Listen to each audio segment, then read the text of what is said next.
ट्रॅव्हल्समध्ये रात्रीचे बाळाला सोबत घेऊन माझी एवढी जास्त अबदा झाली ना की काय बोलायलाच नको. काय झालं ते पुढे सांगते. सो ॲक्च्युली झालं असं की मी आली होती माझ्या माहेरी आणि आता आठवडाभर राहून चालली होती मुंबईला.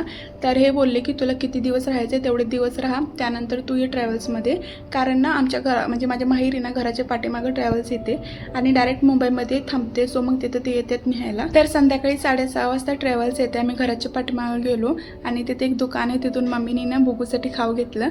आणि इथं बघा मी माझ्यासाठी काय घेतलंय, बोरकूट आणि जे चिंचेच्या गोळ्या असतात ना, 1 रुपयाला 1 भेटतं. अजून पण 1 रुपयाला 1च भेटतं. खरं सांगायचं झालं तर एवढे दिवस राहून परत जायचं म्हणलं ना, इतकं बोर होतं ना, अजिबात करमत नाही घरी गेल्यावर. तर फायनली आमची ट्रॅव्हल्स आली होती. छानपैकी आम्ही ट्रॅव्हल्समध्ये बसलो आणि बुगू तर ना ट्रॅव्हल्समध्ये बसल्या बसल्या झोपला होता, कारण तो दुपारी झोपला नव्हता.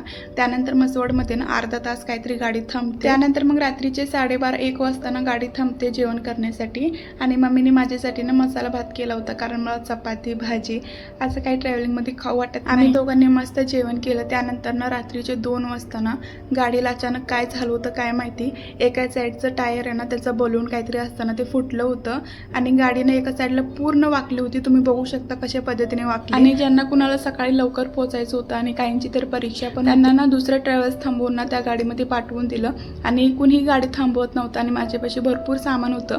सो त्यामुळे ना मला दुसऱ्या ट्रॅव्हल्समध्ये जाता आलं. गाडीमध्ये मी एकटीच होते आणि अजून 1-2 पॅसेंजर होते. मला खूप जास्त भीती वाटत होती. 6:30 वाजता गाडी नीट झाली आणि 9 वाजता मी घरी पोहोचले. असं माझ्यासोबत कधीच झालं नाही, हे पहिल्यांदाच झालं.